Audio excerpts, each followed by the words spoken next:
me. I know. And I feel so good. We had a lot of fun styling this hair.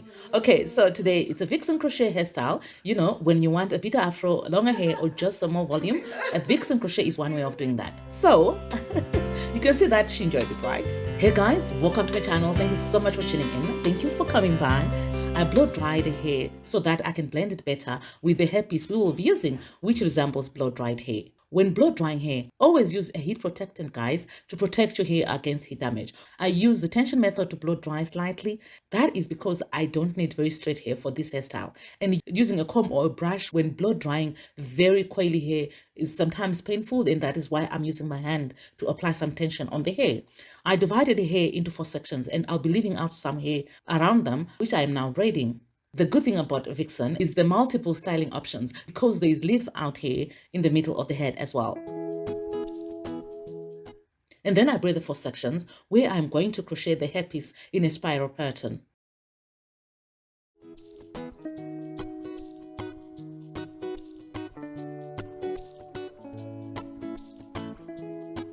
She has a dry scalp, and I am oiling her scalp with the Nashe Organics Jamaican Black Castor Oil, and I'm also going to moisturize her hair with Nashe Organics Daily Spray.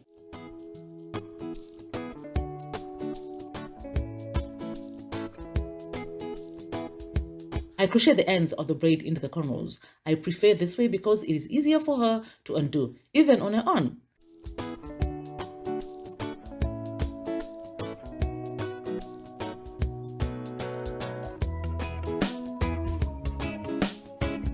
Now I'm crocheting. I start with the perimeter of the section first, where I do the invisible knot method, only tying a knot with one piece of the hairpiece, the inner one, instead of both pieces, which hides the knot I make, and it looks like it is hair coming out of her scalp. This will hide the fact that we added some hairpiece very well. I crochet small pieces of the hairpiece very close to each other so that there is no bulging in one place, but the hair is distributed thinly and evenly along the cornrows. When I do the inner part of the section, I crochet the normal way, grabbing both pieces of the hairpiece into the knot.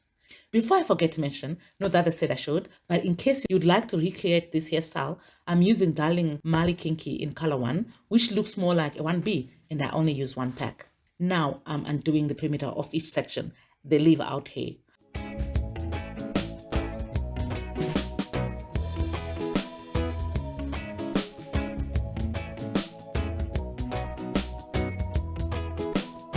I applied some of the Nashe Organics Jamaican Black Castor Oil around her hairline as well because her hair is thinner in that area.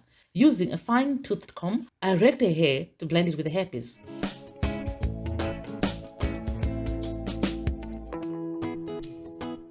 Using my fingers, I shape it into an afro. I refrained from styling it today because it is normally best to style the hair a day or 2 after. On the first day, it's not a pleasant experience. You can see that she enjoyed it, right?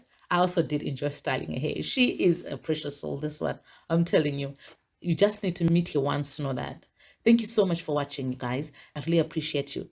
Do you like what you see? Guess what? There's more on my channel. Go ahead and watch 2 or more of my videos. If it makes you feel at home, join the family and subscribe. I will appreciate that. Better still, you can partner up with me and become a member of my channel by clicking join under any of my videos. That will support my channel and allow me to spend more time doing what I love to do, which is creating content for you. Thank you so much. I will see you soon. God bless you. Bye.